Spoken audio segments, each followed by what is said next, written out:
अस्सलाम वालेकुम and good evening, good afternoon, wherever you are watching this programme. Game set match के एक और प्रोग्राम के एक और एपिसोड के साथ अदील अजहर आपकी खिदमत में हाजिर है। आप जानते हैं, काफ़ी दफ़ा बता भी चुके हैं, सवेरा पाशा आजकल छुट्टियों पे हैं, जिसकी वजह से मैं ये प्रोग्राम अकेले होस्ट कर रहा हूँ, लेकिन she will be back on this show from Monday इंशाल्लाह। सो बहरहाल पाकिस्तान की श्रीलंका के ख़िलाफ़ ज़बरदस्त कामयाबी का, जिसे कहते हैं ना कि खुमार अभी तक उतरा नहीं है। अभी भी जहाँ दोस्तों में जाएं, जहाँ कोई महफिल हो, कुछ भी हो, जहाँ चार यार मिल जाएं, वहाँ पे क्रिकेट का जिक्र आना ज़रूरी है। और अब्दुल्ला शफीक जो हैं वो अभी तक लोगों के जहनों पर सवार हैं। We have got a lot to talk about stuff and of course cricket. इसके अलावा क्रिकेट के बियॉन्ड भी आज हम देखेंगे। क्रिकेट की तो बात होनी है, लेकिन आज हम टेनिस पे भी कुछ जिक्र करेंगे और पाकिस्तान के एक एस स्टार प्लेयर के साथ आपकी मुलाकात भी कराएंगे, उनके साथ एक गुफ्तगू करेंगे अबाउट हिज न्यू इनिशिएटिव। लेकिन ये सब प्रोग्राम में आने को है। अपने प्रोग्राम का हस्बे आदत, हस्बे मामूल आगाज़ करते हैं हम व्हाट्सएप इन स्पोर्ट्स के साथ। So here we go. Okay, so पहली खबर आई है श्रीलंका से। No, it is not about the test series, बल्कि श्रीलंका की फाइनेंशियल हालात उनके स्पोर्ट्स पे जो है वो अब असरअंदाज हो रही है। ज़ाहिर है, हम पहले भी इस हवाले से हमने बात की थी, but now it is official.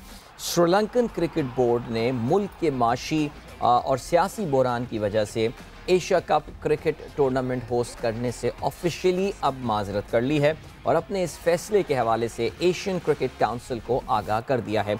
T20 format की बुनियाद पर होने वाला ये जो एशिया कप था, ये श्रीलंका में 27 अगस्त से इसका आगाज़ होना था, 11 सितंबर को इसका फाइनल होना था। ऑफ कोर्स इंडिया और पाकिस्तान के दरमियान मार्की क्लैश जो है वो भी इस टूर्नामेंट में होनी थी। कोलंबो में ये मैच होना था, but unfortunately now this tournament is not taking place in Sri Lanka. मुत्तहिदा अरब अमारात के बारे में ये सुनने में आया है that it is the favourite host. काफ़ी सारे ज़राए कहते हैं कि ये शायद डिसाइड भी हो गया, दुबई और शारजा में ये मैचेस होंगे, लेकिन एशियन क्रिकेट काउंसिल की जानिब से अभी तक ऑफिशियली ये अनाउंस होना रह गया है। हाउएवर, जैसा कि आप देख सकते हैं, भारतीय मीडिया इस बारे में काफ़ी श्योर है that UAE is the logical choice, which is a good news for Pakistan by the way. Alright, ज़रा बात करते हैं पाकिस्तान और इंग्लैंड की सीरीज़ के हवाले से। आप ये भी जानते हैं कि पिछले कोई 3-4 दिन से जो इंग्लैंड क्रिकेट बोर्ड का सिक्योरिटी वफ्द है वो पाकिस्तान का दौरा कर रहा है और इस वक्त ये वफ्द पहुंच गया है लाहौर। रिमेंबर, इस दौरे का उन्होंने आगाज़ किया था रावलपिंडी स्टेडियम से, उसके बाद ये कराची आए थे और अब ये पहुंच गए हैं गद्दाफी स्टेडियम लाहौर। और क्या अब ये मुल्तान भी जाएंगे या आगे नहीं? शुरू में ये खबरें आई थी they will be travelling to Multan as well, लेकिन और बल्कि लाहौर जाते हुए मुल्तान टच करते हुए जाएंगे। They did not touch Multan yet, so we don't know. Alright, बात करते हैं, इंग्लिश क्रिकेट का जिक्र चला है, बेन स्टोक्स के हवाले से बात करते हैं। और Ben Stokes we know officially retire हो चुके हैं, अपना आखिरी ODI मैच जो है वो खेल चुके हैं। और बेन स्टोक की रिटायरमेंट के साथ ज़ाहिर है अब एक सवाल जो है वो पैदा होना शुरू हो गया है कि ODI का जो है वो मुस्तकबिल है। क्या पाकिस्तान के लेजेंडरी स्टार क्रिकेटर वसीम अकरम ने वनडे क्रिकेट ख़त्म करने के हवाले से आवाज़ उठा दी है? अगर आपको याद हो, परसों आई थिंक लाला जब हमारे प्रोग्राम में थे तो शाहिद खान आफरीदी लाला से भी हमने यही सवाल, मैंने यही सवाल पूछा कि लाला आपको क्या मुस्तकबिल लग रहा है, और वो भी इतने ज़्यादा एंथुजियास्टिक इसमें लग नहीं रहे थे। However, it is a format और एक अच्छा फॉर्मेट है, इसके फैंस हैं, लेकिन वसीम अकरम इसके बज़ाहिर फ़ैन नज़र नहीं आते हैं। वो कहते हैं बतौर वनडे में कमेंट्री करना, बतौर कमेंटेटर वनडे में कमेंट्री करना उनको बहुत तवील लगने लगा है। वो कहते ये हैं कि वनडे के मुकाबले में T20 खेलना आसान है, जबकि खिलाड़ियों के लिए 50 ओवर का मैच खेलना थका देने वाला काम है। काफ़ी सारे लोगों को जो है वो ये लग रहा है कि बेन स्टोक्स की जो ये रिटायरमेंट है ये इसका एक डोमिनो इफ़ेक्ट हो सकता है और काफ़ी सारे खिलाड़ी आने वाले दिनों में ODI क्रिकेट से अलहदगी या किनारा कशी इख्तियार कर सकते हैं। लेट्स वेट एंड सी। और इसके अलावा क्रिकेट की एक और खबर है और वो ये कि पाकिस्तानी पिचेस पर जान डालने का मिशन ऑस्ट्रेलिया के, if I am not mistaken, Adelaide Oval के जो क्यूरेटर हैं डेमियन हॉफ, वो इस वक्त पिंडी क्रिकेट स्टेडियम का उन्होंने दौरा कर रहे हैं। डेमियन हॉफ ने मुकामी क्यूरेटर से मुलाकात भी की, कोचेस के साथ पिचेस की तैयारी के हवाले से उन्होंने एक लेक्चर भी दिया। कल वो नेशनल स्टेडियम की पिचेस का मुआयना करेंगे और आउटफील्ड का मुआयना करेंगे। ऑस्ट्रेलवी पिच के जो ये माहिर हैं, ये कद्दाफ़ी स्टेडियम का पहला ही दौरा कर चुके हैं और आउटफील्ड का भी मुआयना कर चुके हैं। अब ये बात जानते हैं कि पाकिस्तान के मुख्तलिफ स्टेडियम्स में, जिसमें कराची, लाहौर शामिल है, इंपॉर्टेंट, वहाँ पे एक बार फिर से पिचेस बिछाने का जो है वो काम किया गया है। सो अब मिस्टर हॉफ जो हैं वो पाकिस्तान आए हैं। I am pretty sure he will be looking at the progress so far. So that's it for what sports. लेकिन हाँ, ये भी जाते जाते ज़रूर हम जिक्र करते चलें कि पाकिस्तान के जैवलिन थ्रोअर अरशद नदीम जो हैं वो एक्शन में होंगे आज वर्ल्ड एथलेटिक्स चैम्पियनशिप जो कि ओरेगन यूनाइटेड स्टेट्स में हो रही है, और आज वो अपना क्वालिफिकेशन का मरहला जो है उससे गुजर रहे होंगे। So let's wish Arshad all the very best. बहुत मेहनत की है उन्हें उसके लिए, और उसके अलावा बाहर से कोचिंग भी वो लेकर आए हैं। हमने अपने प्रोग्राम में आपके साथ एक तफसीली गुफ्तगू अरशद के साथ भी सुनवा चुके हैं। सो हमारी बहुत सारी दुआएं उनके साथ। चलें जी, अब ज़रा क्रिकेट पे वापस आते हैं और पाकिस्तान वर्सेस श्रीलंका मैच, जैसे कि मैंने आपको बताया, उसका खुमार अभी तक उतरा नहीं है, बल्कि उतरने में थोड़ा टाइम तो अभी लगेगा। वैसे इतवार से फिर दूसरे टेस्ट मैच का आगाज़ हो रहा है, ज़्यादा कंप्लेसेंट होने की बात नहीं है, लेकिन जाहिर है गोल्ड टेस्ट, पहला टेस्ट मैच रहा अब्दुल्ला शफीक के नाम।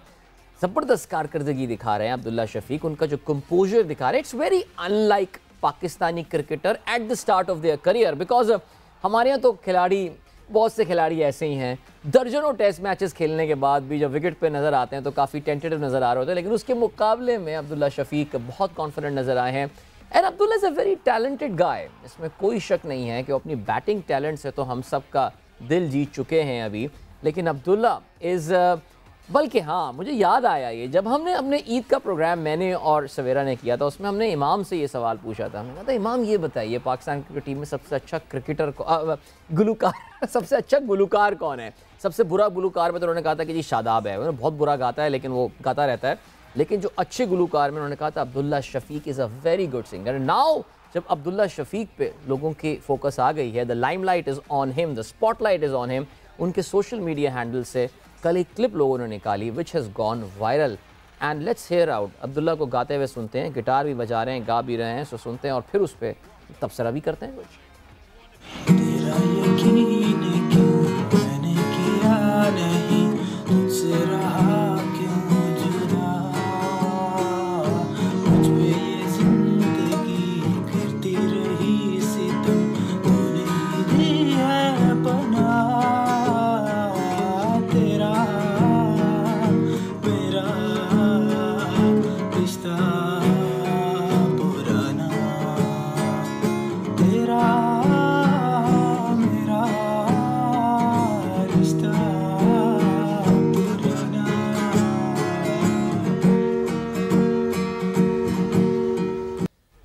और इस गाने के खालिक जुल्फ़ी जो हैं वो भी बड़े इम्प्रेस थे, और उन्होंने भी जो है, जब ये जो वीडियो क्लिप जब ये वायरल हुआ, तो वैसे तो आई थिंक 2021 का ये क्लिप है, लेकिन उस पर भी उन्होंने कहा कि जी मेरा इस वक्त मूड ऐसा ही है कुछ। और अब्दुल्ला जो लोग गुलकारी समझते हैं वो देख रहे होंगे कि थोड़े एक दो जगह पे नोट उन्होंने ज़रूर मिस किए होंगे, बट लड़के में टैलेंट है और गिटार की कॉर्ड्स बिल्कुल परफेक्ट थी। So that was a perfect test match for him there in that game. और इस मैच के हवाले से आज हम बात करेंगे जो कि पाकिस्तान में नुमाइंदे हैं ESPN क्रिक इन्फो के उमर फारूक कौलसन साहब हमारे साथ इस वक्त टेलीफोन लाइन पर मौजूद हैं। अस्सलाम वालेकुम उमर, कैसे हैं आप? वालेकुम सलाम मदीना, आप कैसे हैं? ठीक ठाक है? बिल्कुल बेहतरीन। और उमर देखें यार, मुझे पता है कि आप एक इंटरनेशनल पब्लिकेशन के लिए काम करते हैं, आपको बड़ा न्यूट्रल स्टैंस जो है चीज़ों के हवाले से रखना पड़ता है, but you are a cricket fan, a Pakistani cricket fan as well. How excited you are, कितना मज़ा आया उस मैच को देखते हुए और इतनी यादगार पाकिस्तान ने फतह हासिल की? उमर देखिए, मुझे मज़ा इसलिए मज़ा काफ़ी ज़्यादा मुझे मज़ा आया। उसकी वजह ये कि हमारे पास प्लेयर्स हम पीछे बीच में गैप आ गया था। 2015 की बात करें, 17-18 की बात करें, हमारे पास वर्ल्ड क्लास प्लेयर नहीं नजर आ रहे थे। एक एक दो मैच खेलना, फ्लॉप होना, लड़के बाहर हो रहे थे। मैच विनिंग परफॉर्मेंस जो थी, जो सॉलिड किस्म की होती है, मतलब 50 को कन्वर्ट करना 100 में, 100 को कन्वर्ट करना 150 में, तो हमें वो जो कल अब्दुल्ला शफीक की बैटिंग में वो चीज़ नजर आई कि छोटे छोटे रन को कन्वर्ट करके बड़े रन में कन्वर्ट करना। I mean this was more impressive. बाकी तारीफें हम लोग उनकी करते आ रहे हैं, कितने सॉलिड हैं, कितने उनका टेम्परामेंट कितना अच्छा है, पिच पे कितना सॉलिड वो स्टे करते हैं, कितने स्ट्रेट बैट से वो खेलते हैं, ये सारी बातें एक तरफ हैं। बट जो मैच विनिंग परफॉर्मेंसेज होती है ना, ये याद रहती है। अदील, सबसे बड़ी प्रॉब्लम ये होती है कि जो आपने अपने इंटरव्यू में ये बात बोली कि दर्जनों टेस्ट मैचेस खेलने के बाद भी लड़के जो है मैच विनिंग परफॉर्मेंस उस तरह नजर नहीं आ रही होती। तो 6 टेस्ट मैच है उनके करियर का, और वो मैच जीत के बता रहे हैं। और ऐसा नहीं कि बहुत फ्लैट मैच था, बहुत इजी मैच था, बड़ा मुश्किल मैच था जो उन्होंने जिताया है। तो आई थिंक हमें ऐसी परफॉर्मेंसेज जब नजर आती है तो ये इंस्पायर करती है जनरेशन को भी, ये इंस्पायर करती है वो जो बाहर बैठे हुए लड़के हैं उनको भी, उनको बताते हैं कि कितना टफ कंपटीशन है, हम किससे एक दूसरे कम्पीट कर रहे हैं। बेंच पे बेशक 2-3 लड़के और बैठे हुए हैं इस पोजीशन को हासिल करने के लिए, लेकिन ऐसी परफॉर्मेंसेज जो है ना वो सबसे लिए दरवाजे बंद कर देती है। वो Abdullah Shafique top of the podium खड़े हुए कि यार मैं यहाँ पे खड़ा हूँ, मुझे नहीं हिला सकता। हाँ बिल्कुल, कल हमारे प्रोग्राम में आबिद अली मौजूद थे और ज़ाहिर है आबिद एक अनफॉर्चुनेट रीज़न की वजह से पाकिस्तान टीम का हिस्सा नहीं थे, लेकिन इस वक्त जिस तरह की परफॉर्मेंस पाकिस्तान एक्चुअली अपने इस वक्त नंबर 1 और नंबर 2 दे रहे हैं, Imam himself is been among the runs, तो इस वक्त तो ज़ाहिर है आबिद के लिए जगह बनाना मुश्किल हो ही जाएगी टीम में, जैसे कि आपने कहा भी कि अब कंपटीशन बड़ा टाइट हो गया। लेकिन उमर, जो एक चीज़ और बड़ी इंप्रेसिव है अब्दुल्ला के हवाले से, कि एक जो जनरल ये थ्योरी बयान की जाती है कि कम से कम टेस्ट क्रिकेट के लिए you need to have a lot of first class experience. Abdullah के पास तो फर्स्ट क्लास बहुत ज़्यादा एक्सपीरियंस था भी नहीं, सो वी कैन से कि he is a by birth, कहते हैं ना बॉर्न टैलेंट है, पैदाइशी जो है इसमें टैलेंटेड ये लड़का है। और आई थिंक ये एक I think it's a big gift for Pakistan cricket nature की तरफ से, क्या कहेंगे? देखो अभी पाकिस्तान का जो भी बच्चा पैदा होता है ना वो बॉर्न क्रिकेटर ही होता है। हमारे यहाँ पे उससे पहले घर में लड़कों के लिए एक खिलौना आए ना, एक प्लास्टिक का बल्ला जरूर आता है। देखिए बॉर्न टैलेंट होना that's one of the thing, ये हमें पता है इस चीज का होता है, पाकिस्तान में काफी शौक है। लेकिन जिस तरीके से जुड़े हुए जो आपने पॉइंट रेज किया ना कि नंबर ऑफ टेस्ट मैच, सिर्फ एक टेस्ट मैच खेला before playing test match, first का मैच एक खेला डोमेस्टिक खेलने से पहले। ये बात मैंने मिसबा और हक ये बात मैंने क्वेश्चन की, मैंने कुछ 6-8 महीने पहले उनसे बात भी की थी कि आप इस लड़के को इतना ऊपर लेके आए, क्या बिलीव है, क्या माइंड में। तो उन्होंने जवाब इस चीज का ये दिया था कि एक भाई ने, इस लड़के ने, इस जवान ने इतनी क्लब क्रिकेट खेली है, इतनी क्लब क्रिकेट खेली है, इतनी बेसिक क्लब खेली है गेम कि इसकी गेम इतनी इम्प्रूव है कि जब हम लड़कों को खेलते हुए देखते हैं तो आपको एक क्लियर डिफरेंस नजर आता है। अब क्या है वजह, जाहिर है इसका मेंटी भी है, उसका टेम्परामेंट डिफरेंट लेवल बना हुआ है और इसने डिफरेंट जगह पे जाके खेला हुआ है। वो कहते हैं रेडे पे जाके खेला हुआ है, सीमेंट पे खेला हुआ है, टफ पे खेला हुआ है। हालांकि ये एक्सरसाइज ऑलमोस्ट हर लड़का कर रहा होता है, लेकिन जो इसकी प्रोग्रेस है करियर की, जो 13 साल से लेकर 18 साल की जो एज है, जो 6-7 साल बनते हैं, इस फेज के अंदर इस लड़के ने काफी मेहनत की है। हमारे पास लड़के बहुत आते हैं, पूरे पाकिस्तान में टैलेंट की कमी नहीं है, लेकिन when you talk about कि आपकी जो ग्रोथ है, आपकी जो ग्रूमिंग है, आपकी जो डेवलपमेंट है, अगर वो राइट तरीके से हो जाए तो आपको ऐसे लड़के नजर आना शुरू होते हैं। तो इसकी डेवलपमेंट वाला पार्ट था, I think that was the one main जो इसको डिफरेंशिएट करता है बाकी प्लेयर्स की। जो डेवलपमेंट सियालकोट में हुई है, जिन अकेडमी में खेलता रहा, जिन क्लब से खेलता रहा, वहाँ पे I think he was a bit more exceptional case था जिससे अपना वो किया। जो आपने टैलेंट होने की बात की, बॉर्न टैलेंट है वो एक सेक्टर होता है, लेकिन मेहनत करना, वो जो डेवलपमेंट का स्टेज लड़के पे अप्लाई होना और उसको ग्रैब करके अपने आप को अपॉर्चुनिटी को ग्रैब करना, वो एक मेजर एलिमेंट था इसकी डेवलपमेंट के अंदर, जिससे आपको नजर भी आ रहा है। एब्सोल्युटली। उमर, आपने कल अपने ट्विटर अकाउंट से अपना एक आर्टिकल भी रीट्वीट किया है जो आई थिंक पिछले साल नवंबर में आपने ESPN क्रिकेट इन्फो के लिए लिखा था, जिसमें आपने अब्दुल्ला शफीक के आप जर्नी पूरा लेकर गए थे और मिसबा के साथ आपकी बातचीत। So those of you are on Twitter और या ESPN क्रिकेट इन्फो के आप हिस्ट्री में जाके ये आर्टिकल पढ़ सकते हैं, which will give you a good perspective about जो अभी उमर ने बात की है। तो उमर, अब्दुल्ला शफीक तो चलें जी माशाल्लाह छा गया है, लेकिन बाबर की 100 specially in the first inning वो एक बड़ी क्लास 100 थी, यानी अब्दुल्ला के मास्टर क्लास की वजह से इवन किंग बाबर की जो वो इनिंग है वो थोड़ी सी ओवर शैडो हो गई। बट मेरा ये ख्याल है कि जब हम इस मैच की स्टोरी लिखते हैं तो उसमें I think that inning was the turning point for Pakistan. Yes, amazing inning. I mean you can not rule out, इस टेस्ट मैच में जब याद किया जाएगा अगले 5 से 10 साल के बाद, अगर बिकॉज जाहिर है पाकिस्तान की सेकंड हाईएस्ट स्टेज थी और पहली सबसे हाईएस्ट स्टेज बॉल में थी, जब इस मैच को तस्करा किया जाएगा आने वाले सालों में, तो बाबर का 100 जो है वो बेशक शेडो में रहेगा अब्दुल्ला के, लेकिन वो डिस्कस जरूर होगा, बिकॉज उसकी जो स्पेशल चीज थी, जो कल बाबर ने खुद भी ये बात बोली कि मैं टेल के साथ बैटिंग कर रहा था और टेल को खुद गाइड करना और अपनी गेम को भी संभाल के रखना और लेके जाना उस गोल की तरफ जो आपने तयन आप उसका परस्यू कर रहे थे आप। तो आई थिंक वो इनिंग बहुत स्पेशल थी। बिकॉज उसने ना कि श्रीलंका का जो टारगेट था उसको स्टॉप डाउन किया, उसको टोन डाउन किया और पाकिस्तान को चांस दिया वापस टेस्ट में आने के लिए। और टेल के साथ बैटिंग करना अभी एक बड़ा ही मुश्किल टास्क होता है। हमारी टेल जो है वो बेसिकली नंबर 7 के बाद शुरू हो जाती है बात, क्योंकि आप हसन की बात करें, आप शाहीन अफरीदी की बात करें, लड़के नेट में तो बहुत ट्रेनिंग करते हैं बैटिंग, लेकिन ग्राउंड में जो है ये आज नंबर ऑफ बॉल्स पे आप जज करते हो कितना टाइम ये स्पेंड कर पाते हैं, तो आपकी टेल शुरू हो जाती है वो। तो नसीम शाह को भी क्रेडिट देना पड़ेगा आपको कि जिसने बाबर के साथ इतना टाइम स्टे किया, इतना इतने बेसिक डॉट बॉल खेले, वो मैटर नहीं करता, बाबर को टाइम दिया ताकि वो गेम को आगे लेके चले। तो आई थिंक ये जो इसकी इनकी जो उसके अराउंड जो चीजें हो रही थी वो फीलिंग को स्पेशल बनाती हैं। और इवेंचुअली जब आप अपनी टीम के लिए कंट्रीब्यूट कर रहे होते हैं, हम अक्सर पिछले 4-5 सालों में हम एक चीज भूल गए थे, अक्सर आप सुनते भी होंगे कि लड़के बड़ा सेल्फिश खेलते हैं, लड़के सिर्फ अपने लिए खेलते हैं। अब आप देखिए कि इस पूरी जो एक प्रॉब्लम थी जो हमें नजर आती थी, बताया लड़के डिनाई करके देखते हैं, कहते थे सिचुएशन को देखते हुए खेल रहे हैं। This is the exact pattern Adeel, मैं समझता हूँ कि जो प्लेयर जो कहते हैं ना टीम के लिए खेल रहे हैं, ये एक मेजर पैटर्न था, एक टेम्पलेट था जो प्रूव करता है कि ऐसे खेलते हैं टीम के लिए, ऐसे टीम को क्रैशेज से बाहर निकालते हैं और ऐसे गाइड करते हैं टीम को जीतने के लिए। बिल्कुल। और बल्कि उमर हम मुसलसल अपने प्रोग्राम में ये बात भी करते चले, कल लाला से भी बात हो रही थी मेरी, और ये अक्टूबर के बाद से जो वर्ल्ड T20 के बाद से ज़ाहिर इस टीम की एक स्पिरिट बिल्कुल डिफरेंट नज़र आई है, जो कैमराडरी नज़र आई है। बज़ाहिर ऐसा लगता है कि वो जो पॉलिटिक्स होता पाकिस्तान में, कप्तान के ख़िलाफ़ गेमें होती हैं, साजिशें होती हैं, हमारी क्रिकेट का एक खासा रहा है बदकिस्मती से, जिसने बड़े बड़े करियर्स तबाह किए हैं, अच्छे अच्छे कप्तान हमारे जो हैं वो नहीं चलने दिए गए। लेकिन this team does look different. Umar, जाते जाते सिर्फ ऑफ कोर्स इस टेस्ट मैच का एक आखिरी सिर्फ जो मैं आप पे, उसके अलावा और टॉपिक्स पे आपसे बात करनी है, बिकॉज माशाल्लाह आपकी क्रिकेट पे हर टॉपिक पे बहुत गहरी नज़र है। अजहर अली पे बात करना चाहूँगा मैं। Umar, do you think the time has now come कि अजहर अली अब सोचें रिटायरमेंट के हवाले से? Does he fit in this team, या आप you belong to that school of thought कि यार बहुत बड़ा प्लेयर है और एक बड़ी इनिंग बस अजहर अली की आने वाली है अभी? देखिए, ये आने वाली जो इनिंग है इसका तो मुझे नहीं पता, लेकिन मुझे ये पता कि रिटायरमेंट का जो फैसला होता है ये हम किसी पे इम्पोज नहीं कर सकते। मैं और आप या कोई क्रिकेटर या बोर्ड इम्पोज नहीं कर सकता, ये प्लेयर के अंदर की बात होती है। मैं आपकी बात शुरू में सुन रहा था, आपने जो इंग्लैंड के जो ऑलराउंडर अभी रिटायर हुआ उनकी आपने बात की थी। देखिए ये जो आवाज आती है ना कि मुझे अब रिटायर होना है, ये अंदर से आती है आपको, और आपको सेटिस्फाई होना पड़ता है इसलिए।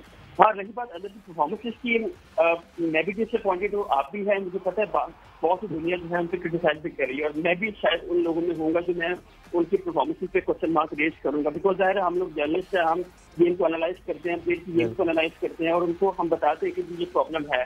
अदर का प्रॉब्लम आई थिंक ये है कि अगर कोई एक टाइम पे स्टेप अप कर रहा था मिसबा और यूनुस के बाद, अफसर शफीक टीम से बाहर हो गए, अदर की जो एवरेज वो नीचे गिरना शुरू हो गई। तो वो जो रोल था अदर का, आई थिंक वो प्ले नहीं कर पाए। वो क्यों नहीं प्ले कर पाए, उसकी सबसे बड़ी वजह जो मैं ओपनली ये कह सकता हूँ कि हर प्लेयर की कैपेबिलिटी होती है, हर एक प्लेयर की एक लिमिटेशन होती है। अदर हमेशा लिमिटेड प्लेयर थे, उन्होंने अपने लिमिट में रहते हुए जितने रन करने थे वो किए, ठीक है, लेकिन अब जो है गेम इवॉल्व कर गई है। आप अदर के अराउंड देखें, टॉप ऑर्डर देखें और मिडिल ऑर्डर देखें, हर लड़का जो है वो 40 प्लस या 50 के स्ट्राइक रेट से खेलना शुरू हो गया। दुनिया में टेस्ट मैचेस 4 दिन में खत्म होते हैं। लड़के जो है गेम को इवॉल्व करते हैं मॉडर्न। टेस्ट क्रिकेट में लोग कहते हैं कि यार ये आप इसको कंपेयर नहीं कर सकते व्हाइट बॉल क्रिकेट से, लेकिन जो आजकल की जो पेस है गेम की वो रिफ्लेक्ट कर रही है टेस्ट क्रिकेट के अंदर भी। श्रीलंका की बात करें, 3.5 के स्ट्राइक रेट से उन्होंने स्कोर किया, 4 को भी टच किया उन्होंने। सेकेंड इनिंग की बात करें तब भी उन्होंने 3 से ऊपर रखा। तो दुनिया इवॉल्व कर रही है अराउंड टेस्ट क्रिकेट भी। अदर अली अनफॉर्चुनेटली एक जगह पर रुके हुए हैं। वो जब भी आते हैं, उनका पहला टेस्ट मैच देख लें या उनका अभी 94th टेस्ट मैच देख लें, उनका टेम्परामेंट एग्जैक्टली सेम है। वो अभी भी नर्वस होते हैं पहली बॉल पे, वो 300वां बॉल भी खेले हो तब भी नर्वस होते हैं। वो लिमिटेशन है, इसी लिमिटेशन के साथ उन्होंने 7,000 से ज्यादा रन किए। मैं उनके जो नंबर ऑफ रन है वो आप नहीं ले सकते, मैं नहीं ले सकता, वो उनकी क्रेडिट नहीं देंगे। लेकिन आई थिंक वो एक ऐसे प्लेयर की जगह जो है वो फिल अप कर रहे हैं जहाँ पे आप बेहतर लड़का प्रोड्यूस कर सकते हैं।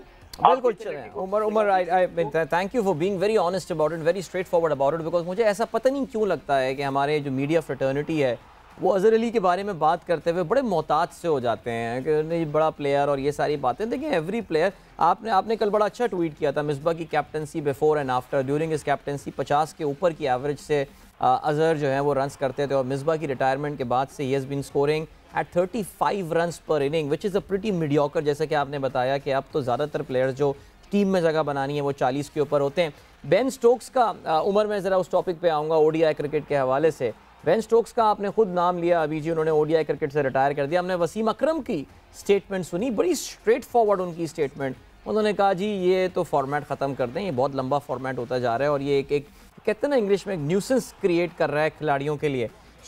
मैंने ESPN क्रिकेट इन्फो पर भी कुछ आर्टिकल्स पढ़े हैं। आई थिंक उस्मान ने आर्टिकल लिखा था अबाउट ओडीआई क्रिकेट, या कहाँ, I don't recall who was the author of that. Do you really think, Umar आपको भी लगता है कि ओडीआई का मुस्तकबिल खतरे में है वनडे इंटरनेशनल क्रिकेट का? देखिए, मैं भी FTP देख रहा था हर कंट्री की, उसमें ऑलमोस्ट हर कंट्री को 40 प्लस वनडे खेलने अगले 4 सालों में। राइट। इंग्लैंड से भी आई थिंक 45 या 49 वनडे खेलने हैं अगले 4 साल में। जो बेन स्टोक्स नहीं खेलना चाह रहे उन्होंने उसको क्विट कर दिया। देखिए, क्रिकेट जो है वो आज से कोई 2006 से पहले तक ये T20 का फॉर्मेट जो था वो नहीं खेला जाता था इतना ओपनली, इतना ऑर्गेनाइज नहीं था। अब लीग जो है वो एक साल में कम से कम 4-5 लीग जो होती हैं। प्लेयर का जो वर्कलोड है, अगर वो इंटरनेशनल फॉर्मेट खेल रहा है, तीनों फॉर्मेट में खेल रहा है, अपने कंट्री को रिप्रेजेंट कर रहा है, फिर उसके बाद ठीक है बेन स्टोक्स जो है वो रेगुलरली IPL भी नहीं खेलते। पिछले साल उन्होंने IPL, इस साल उन्होंने IPL मिस भी किया था उन्होंने। बट एक अपॉर्चुनिटी तो है उनके लिए, अगर उनको खेलना है तो अभी भी वो ब्रांडेड प्लेयर है, अभी भी वो एक अच्छा खासा ब्रांड है दुनिया में। आई थिंक दुनिया के one of the best allrounder है वो, तो वो किसी भी लीग पे हाथ रखेंगे उनको वो हंसते हुए लेंगे वो। रही बात ओडीआई फॉर्मेट का जो फ्यूचर है, देखिए ये बात बिल्कुल ठीक है, ओडीआई फ्यूचर जो है वो इस T20 फॉर्मेट से ज्यादा जो लीग्स हैं वो उसको खा रही हैं और वो खा जाएंगी आहिस्ता आहिस्ता, इसमें कोई डाउट नहीं है। IPL जो है वो स्टैंड कर गई है 2.5 महीने में। PSL जो है वो 2026 के बाद उसकी टीमें भी 8 हो जाएंगी, तो आपका जो span of number of days है ईयर में वो लीग खाना शुरू हो जाएगी। तो वनडे जो है फॉर्मेट आई थिंक टेस्ट और T20 के बीच में चैंपियन सा बना हुआ है कि इसको कैसे सीधे किया जाए। ये रेलिवेंट सिर्फ इसलिए है क्योंकि वर्ल्ड कप होता है, क्योंकि ICC के साइकिल में वर्ल्ड कप चलता है और वो उसको रेलिवेंट बनाने के लिए बिकॉज है उनको भी इतना रेवेन्यू जनरेट करना है और वो रेलिवेंट है बिकॉज ऑफ दिस फॉर्मेट, क्योंकि एक हिस्ट्री है इस फॉर्मेट के साथ दुनिया में 1975 से लेकर अब तक वर्ल्ड कप जा रहा है, नंबर ऑफ वर्ल्ड कप का तो एक हिस्ट्री है, उसको वो लेके नहीं चले बल्कि बिखेरते हुए जा रहे हैं। अब वो जबरदस्ती लेके जा रहे हैं वो T20 फॉर्मेट हर 2 साल के बाद वर्ल्ड कप कर दिया। तो ये वो चीजें जो प्रॉब्ली आपने बोला ना कि लड़के फ्यूचर में ओडीआई फॉर्मेट को छोड़ेंगे। देखिए आप ये कंपैरिजन, ये आप प्रेडिक्शन अभी नहीं कर सकते बिकॉज पाकिस्तान में प्लेयर जो है उसका सोचने का अंदाज एंटायरली डिफरेंट है as compare to what England player thinking. England का प्लेयर जो है वो फिजिकल की बात जरूर करता है कि उसकी फटीक जो है उसको तंग कर रही है, लेकिन वो मेंटल की बात करता है। जरा सा प्रेशर उनके ऊपर आता है वो उसके छोड़ के चले जाते हैं। आप बहुत सी मिसालें इंग्लैंड के प्लेयर्स के पिछले 10 सालों में हल्का सा मेंटल थोड़ा सा स्ट्रेस आया और उन्होंने बोला थैंक यू हम जा रहे हैं। तो ये भी आई थिंक ये बेन स्टोक्स ने ये फील कर लिया था कि बल्कि उनकी गुफ्तगू से ये अंदाजा हो रहा था, लेकिन he was very honest about कि यार मेरी वजह से मुझे लगता है कि अगर मैं 100% नहीं दे रहा अपने मुल्क के लिए तो मेरी जगह पे लड़का एक ऐसा लड़का खेल सकता है जो मुझसे ज्यादा अच्छा कर सकता हो, तो मैं इससे जगह छोड़ता हूँ ताकि वो लड़का आए और अपना नाम बनाए और मेरे पास ये फॉर्मेट है जहाँ मैं 100% कॉन्ट्रीब्यूट करूँ।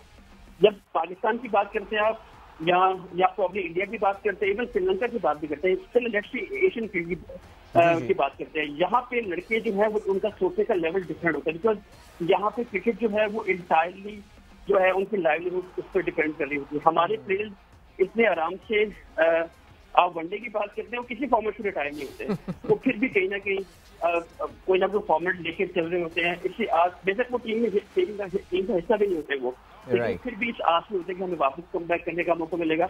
8-8 साल बैठे रहते हैं बाहर होप से कि हम दोबारा टीम में सिर्फ on the basis of reputation. तो ये कंपैरिजन करना कि लड़के और रिटायर होंगे, आई थिंक ये सिर्फ इंग्लैंड का प्रॉब्लम है जहाँ पे लड़के जो है वो हल्का सा स्ट्रेस जो है वो देखते हैं, भागते हैं और उसके बाद वो कहते हैं कि हम ये नहीं करेंगे। बेशक उनका करियर छोटा हो, 104 वनडे उन्होंने खेले हैं, 50 वनडे खेले हो, 40 खेले हो, स्ट्रेस आएगा वो बोलेंगे थैंक यू वेरी मच, हम नहीं कर सकते ये काम। बिल्कुल ऐसी है। देखो मेंटल ज़ाहिर है मेंटल हेल्थ की बड़ी वैल्यू है वहाँ पे और आपने यही बताया कि या मार्कस ट्रेस्कॉथे की एग्जांपल हमारे सामने, काफ़ी सारी एग्जांपल्स हम ले सकते हैं। खिलाड़ी इंतज़ार नहीं करता कि वो बिल्कुल नाकारा हो जाए और उसके बाद उसको जो है वो निकाला जाए, और नाकारा होने के बाद भी जैसे कि आपने कहा कई साल तक यहाँ पे खिलाड़ी उम्मीद में लगे रहते हैं। अभी भी कितने सारे खिलाड़ियों के नाम आपके जहन में आ रहे होंगे जो कि 10 साल पहले रिटायर हो जाना चाहिए था लेकिन आज भी तैयार बैठे हुए कि टीम में जो है मेरा नाम आएगा। FTP का उमर आपने जिक्र किया थोड़ी देर पहले, खुद आपने बताया जी ये विंडो निकल रही है, फलाना निकल रही है। FTP आ गई है जी, अगली जो आने वाली है, नंबर ऑफ मैचेस भी आपने बताया, ये सारा सिलसिला है। International cricket is going through a change now. I mean Pakistan cricket board जितना भी शोर मचा ले, सुनने में आ रहा है जी पूरा रमीज़ राजा एक पूरा एजेंडा आइटम लेकर जा रहे हैं फ्रेंचाइज क्रिकेट के हवाले से। लेकिन क्या ये कहना दुरुस्त है उमर के international cricket is changing for good now, और एक इरिवर्सिबल एक जो है वो हम अब डायरेक्शन में निकल चुके हैं, franchise cricket is going to become very important, और जो बायलैटरल है उसकी इंपॉर्टेंस आने वाले दिनों में कम हो जाएगी? क्या आपको ऐसा लगता है?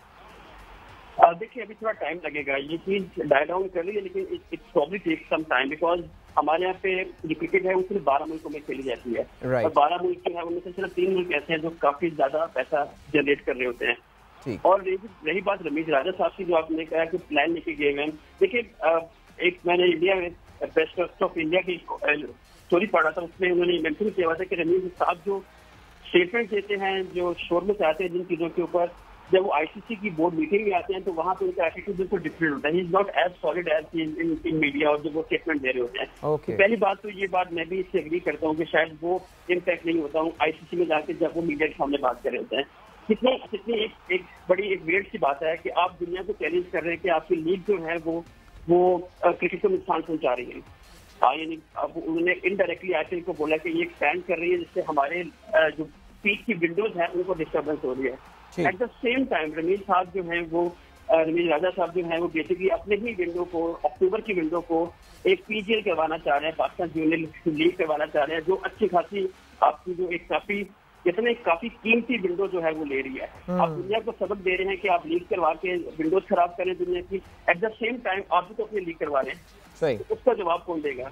तो ये थोड़ी ना बातों में काफी तादाद होता है, जिसकी वजह से लोग सीरियस नहीं लेते इन चीजों को। बिकॉज देखिए, जब आप कोई आर्गुमेंट रखते हैं तो लोगों के पास राइट होता है कि वो काउंटर आर्गुमेंट दें आपको, ठीक है? और वो काउंटर आर्गुमेंट है कि भाई आप विंडो की बात कर रहे हैं कि विंडोज ले रहे हैं फ्लैग बोर्ड, तो आपकी अपनी विंडो जो है उसको भी तो आप यूज कर रहे हैं लीग करवाने के लिए। वो लीग जो बहुत एक्सेप्शनल है, उस टैलेंट के लिए हम आई थिंक आप ही के शो में हम डिस्कस कर चुके हैं कि लीग जो है ये क्यों वायबल आइडिया नहीं है। ये एक बंदे का आइडिया है जिसने किसी को ऑन बोर्ड नहीं लिया कि ये किस तरह इम्पैक्ट डालेगा। अब ठीक है, करवा रहे हैं, हमारा काम सिर्फ फ्लैग करना है, इशू को बताना है कि इस तरह हो रही है, इस तरह होती नहीं है वैसे, लेकिन चलिए आप करवा रहे हैं तो आप करवा लें, हम आपको रोक सकते नहीं है। जो एफटीपी की आपने बात की, देखिए एफटीपी रेलिवेंट क्यों है अभी तक? बिग 3 हमें पता है, इंडिया, इंग्लैंड, ऑस्ट्रेलिया की बात करें, ये 3 कंट्रीज हैं जो आपस में हैवीली खेलते हैं, और ये इनकी जो ब्रांड ऑफ क्रिकेट है ये अच्छी खासी लेवल पे सेल होती है। जहाँ पे इंडिया जाएगा, इंडिया बेशक जिम्बाब्वे जाए, इंडिया बेशक बांग्लादेश जाए, ऑस्ट्रेलिया या इंग्लैंड जाए, वो जो गेम की स्टेक्स हैं वो एकदम हैवी हो जाते हैं, एकदम आसमान पे चले जाते हैं वो। तो इंडिया की इन्वॉल्वमेंट जो है वो बहुत जरूरी है। आप इस सेक्टर को आप अपने किताब से आप अलग कर ही नहीं सकते। बिल्कुल, इंडिया की जो जैसे ना उनकी जो ब्रॉडकास्ट वैल्यू है, उनके जो आई बॉल्स हैं, वो 1 अरब से ज्यादा की उनकी आबादी है, तो डेफिनेटली आप जितना मर्जी कुछ कर लें आप उनसे कम्पीट नहीं कर सकते। तो एफटीपी जो बिग 3 है वो तो रेलिवेंट रहेंगे, और जो बाकी 7-8 कंट्रीज हैं लाइक पाकिस्तान, श्रीलंका, बांग्लादेश, ये फ्लोट करते रहेंगे, बीच में आपस में खेलेंगे।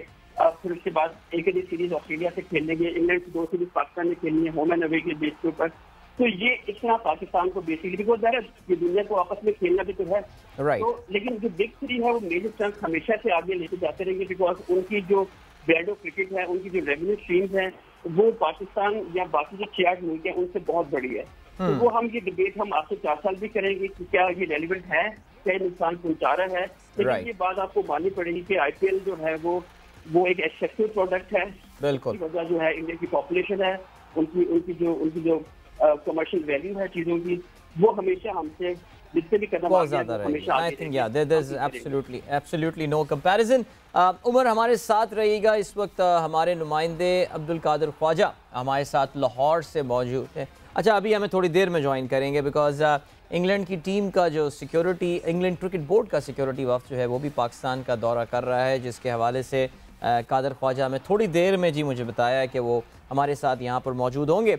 Umar, coming back to you, Asia cup की भी बात करते चलते हैं। Sri Lankan cricket, we know, I mean Pakistan में तो ख़ास तौर से श्रीलंका का इकोनॉमिक और वहाँ पे जो पॉलिटिकल क्राइसिस है काफ़ी ज़्यादा उसकी बात ज़ाहिर हो रही है, पर श्रीलंकन अब it is causing them financial losses as well, because Asia cup जो है वो भी वहाँ से मुंतकिल किया जा रहा है। So Umar, correct me if I am wrong, Sri Lanka इसका होस्ट तो रहेगा और लेकिन ये टूर्नामेंट अब यूएई में खेला जाएगा। सो कुछ इसी तरह का जिस तरह वर्ल्ड कप में हुआ था कि India was the host but it was played in the UAE, क्या वही तरीक़ाकार अपनाया जाएगा for Asia cup as well? जी बिल्कुल, फंक्शनिंग बॉडी जो है वो श्रीलंका ही करेगी, तो रन उन्हीं के हाथ में होगा हर चीज। लेकिन जो ब्रॉडकास्ट वो एशियन क्रिकेट काउंसिल करती है। ब्रॉडकास्ट पर बेशक श्रीलंका में आना हो, बेशक यूएई में आना हो, तो वो एसीसी जो है वो मिलकर कर दिया है। बट इसका जो होस्ट है वो डिक्लेयर होगा, यानी एशिया कप जो है बेशक यूएई में हो रहा है लेकिन वहाँ लिखा जाएगा श्रीलंका, तो जैसे वर्ल्ड कप में लिखा गया था। तो ये फर्क ये होगा ऐसा। और आई थिंक इस बार तो क्वालिफाइंग राउंड भी इसके साथ ही हो रहा है, तो इट्स अ गुड साइन कि यहाँ पे टीम जो है अफगानिस्तान भी फुल मेंबर इस बार आ गई है, तो अच्छा रहेगा इस बार। अच्छा रहेगा, बिल्कुल अच्छा रहेगा। इंडिया पाकिस्तान के दरमियान भी मुकाबला होना है ज़ाहिर है, और अभी इसका शेड्यूल भी जल्दी अनाउंस कर दिया जाएगा। उमर अब हमारे साथ अब रहेगा बिकॉज अब्दुल कादिर ख्वाजा हमारे साथ मौजूद वक्त लाहौर से, और ज़रा हमें बताएंगे वो इंग्लिश क्रिकेट बोर्ड का जो सिक्योरिटी वफ्द है वो उस वक्त पाकिस्तान के दौरे पर आया हुआ है, तो अब वो लाहौर पहुँच गया है। कादिर, क्या अपडेट है आपके पास? जी बिल्कुल आदिल, इंग्लैंड क्रिकेट टीम के जो सिक्योरिटी वफ्द है वो रावलपिंडी के बाद कराची गया और कराची से दौरा जो है वो कंप्लीट करने के बाद लाहौर पहुंचा और उसी के साथ साथ जो है उन्होंने सेफ सिटी अथॉरिटी का भी दौरा किया, जिसके बाद उन्होंने काफी इत्मीनान का इजहार किया। और इसी के साथ साथ बरतानवी सिक्योरिटी वफद में Richard Snowball, Robert Lunch, John Carr और रेग डेकेसन शामिल है, जबकि chief operating officer Mohammad Kamran Khan ने बरतानवी सिक्योरिटी वफ्द को ब्रीफिंग दी और बरतानवी सिक्योरिटी टीम ने शहर भर में कैमरों से मॉनिटरिंग के अमल का भी जायजा लिया। सिक्योरिटी टीम को एयरपोर्ट और स्टेडियम रूट्स और होटल्स, पार्किंग, पुलिस फोर्स के इंतजाम के बारे में ब्रीफिंग दी गई और वक्त को पाकिस्तान दौरा करने वाली टीमों को दी जाने वाली सिक्योरिटी की वीडियोज भी दिखाई गई और सिक्योरिटी वक्त को जदीद टेक्नोलॉजी के इस्तेमाल, कानून नाफिज करने वाले इदारों के ताउन से मुतालिक भी बताया गया। तो काफी जो है इस पे इत्मीनान का इजहार किया और उसके बाद जो है सेफ सिटी दौरा करने के बाद जो इंग्लैंड का सिक्योरिटी वफ्द है वो पहुंचा कदाफी स्टेडियम में और उन्होंने कदाफी स्टेडियम का दौरा किया, नेशनल हाई परफॉर्मेंस सेंटर का दौरा किया, सहूलियत का जायजा लिया। पीसीबी के डायरेक्टर इंटरनेशनल जो क्रिकेट अफेयर्स हैं जाकिर खान, उन्होंने सिक्योरिटी वफ्द को कदाफी स्टेडियम लाहौर और एनएचपीसी का दौरा करवाया, जबकि सिक्योरिटी वफ्द जो है वो काफी खुश दिखाई दिए कदाफी स्टेडियम का दौरा करने के बाद और सहूलतें देखने के बाद नेशनल हाई परफॉर्मेंस सेंटर की।